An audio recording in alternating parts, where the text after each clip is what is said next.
ડાંગની વાત કરીએ તો જિલ્લામાં ચાલી રહેલા ગેરકાયદેસર દેશી અને વિદેશી દારૂના વેપાર સામે બહુજન સમાજ પાર્ટી દ્વારા કડક કાર્યવાહી કરવાની માંગ ઉઠી। રજૂઆતમાં જણાવ્યું કે જિલ્લામાં અનેક વિસ્તારોમાં ખુલ્લેઆમ દારૂનો વેચાણ થઈ રહ્યું છે, જેના કારણે યુવાનો બગડી રહ્યા છે અને પરિવાર વ્યવસ્થા પર ગંભીર અસર પડી રહી છે। દારૂના વધતા પ્રભાવથી ગુનાખોરી અને અસામાજિક પ્રવૃત્તિઓમાં પણ વધારો થવાની ભીતિ વ્યક્ત કરવામાં આવી।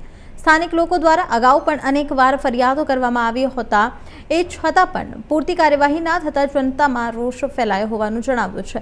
બહુજન સમાજના આગેવાનો દ્વારા માંગ કરી છે કે ગેરકાયદેસર દારૂના અડ્ડાઓ પર તાત્કાલિક રેડ કરીને કડક કાનૂની કાર્યવાહી કરવામાં આવે। સાથે જ જિલ્લાની તમામ આવાગમન માર્ગો પર ચેકપોસ્ટ મજબૂત બનાવી દારૂની હેરફેર અટકાવવામાં આવે। ડાંગ જિલ્લાના માનનીય એસપી સાહેબને અમે દારૂના બાબતે આવેદનપત્ર આપેલ છે અને સુબીર વગર અને સાપુતારા વિસ્તાર અને તેવા વિસ્તારોથી દારૂ જે વિદેશી દારૂ આવા યા ડાંગ જિલ્લાના અંદર જે પ્રવેશ થાય છે તેને રોકવા માટે માનનીય એસપી સાહેબને આજે અમે આવેદનપત્ર આપ્યા છે। અને આપ સૌ જાણો છો કે આવી જ્યારે બહેનો આજે વિધવા બહેનો પડી હોય તે લોકોએ બી અગાઉ જ ઠરાવ લીધેલ કે અમારા વિસ્તારમાં નીલ શાખે બી દારૂ બંધ થાય અને તે બી એ લોકોએ જે તે સમયે આવેદનપત્ર આપે। અમે જ્યારે કોઈ અધિકારીને ફોન કરતા હોય તેના પહેલાં બુટલેકર ભાગી જતા હોય, એના કારણે અમારે આજે એસપી સાહેબને મળવા આવવું પડ્યું। અને બની શકે તો જો તાત્કાલિક આ દારૂ જો દેશી દારૂ ન બંધ કરવામાં આવે તો અમે જનતા રેડ પાડીશું અને સાથે સાથે ઉગ્ર આંદોલન બી ડાંગ જિલ્લાના અંદર અમે ઊભો કરીશું।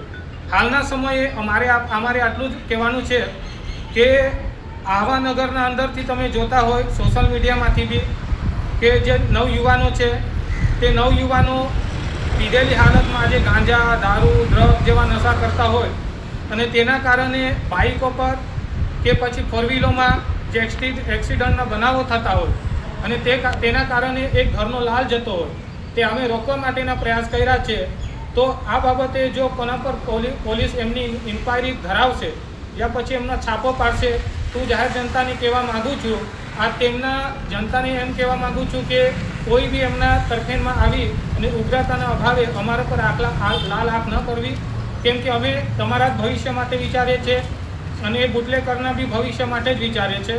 તેમના ઘરમાં બી માતા બહેનો છે, આજે બીજાની માતા બહેનો બી આ બી આપણી માતા બહેનો છે, એમના બી ઘરના જ્યારે પતિ જ્યારે આજે ના હોય એ લોકોની જ્યારે અમે વેદના સાંભળી કે અમારા બી ઘરવાળા જ્યારે દારૂ જ પીતા હતા અને આજે અમારા ઘરવાળો અમારા પાસે નથી, આજે એમને કમાવા માટે આટલી વેદના ઊભી થતી હોય એટલું સંકટ વેઠીને એ લોકો આજે ધંધા પર રોજગારી માટે, પોતે ઘર ચલાવવા માટે, છોકરાઓને ભણતર માટે કેટલી વિકટ પરિસ્થિતિ ઊભી કરીને એ લોકો જીવતા હોય તો તેને અમે ગંભીરતાથી જાણીને આ કદમ લીધો છે। આ એક સંપૂર્ણ જનતાની જિમ્મેદારી બને છે, આમાં સંપૂર્ણ આગેવાનોની જિમ્મેદારી બને છે। આજે અમે એસપી સાહેબને આવેદનપત્ર આપ્યા છે। સાથે હું કહેવા માગું છું કે જે તે અધિકારીઓ બી એના પર યોગ્ય ફરજ બજાવે। જો કરવામાં નિષ્ફળ ધરાય તો અમે પોસ્ટે આંદોલન ઊભો કરીશું, જનતા રેડ પાડીને તે જિમ્મેદારી જે તે અધિકારીઓની રહેશે, કેમ કે અમને બાતમી મળેલ ત્યાર સુધી કે આખી જગ્યા ખુલ્લેઆમ દારૂ વેચાય છે અને જેની અમને સંપૂર્ણ ખબર છે, પરંતુ નામ સહિત અમને જાણકારી નથી। પરંતુ જો આ ગુપ્ત છાપો જો પાડવામાં આવે તો સંપૂર્ણ હાથો પકડાય તેમ છે, એટલે હું આજે આ બાબતે આવેદનપત્ર આપી દીધેલ છે। જય ભીમ। મીનાબેન વિનોદસિંહ રાજપૂત।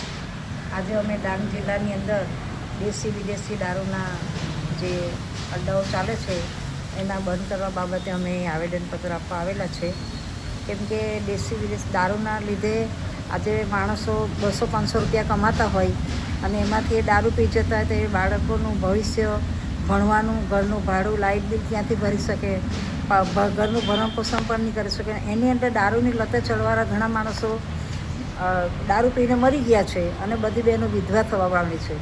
એટલે આજે વિધવા બહેનો અમારી પાસે આવી છે રજૂઆત કરવા માટે, એટલે અમે મહેશભાઈ આહિરે સાથે અહીંયા દારૂ બંધ કરવા બાબતે અમે આવેદનપત્ર આપવા